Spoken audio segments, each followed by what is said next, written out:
আসসালামু আলাইকুম রহমতুল্লাহ। আশা করি প্রত্যেকে ভালো আছেন। তো আজকের ক্লাসে আপনারা যা শিখবেন সেটা হচ্ছে হরফের উচ্চারণ। তো চলেন আমাদের ক্লাস শুরু করি। সিন জবর সা, শিন জবর সা, সা সা, সিন জের সি, শিন জের শি, সি শি, সিন পেশ সু, শিন পেশ শু, সু শু। হামজা জবর আ, ওয়াও জবর ওয়া, আ ওয়া। হামজা জের ই, ওয়াও জের ওয়াই, ই ওই।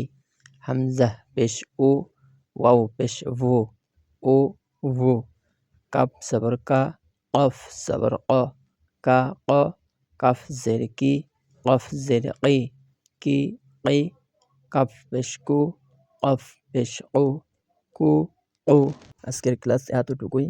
আশা করি প্রত্যেকে সুন্দরভাবে ক্লাস বুঝতে পেরেছেন এবং হরফের উচ্চারণ কিভাবে করতে হয় তা সঠিকভাবে বুঝতে পেরেছেন।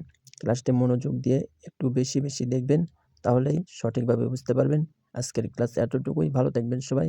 আল্লাহ হাফেজ।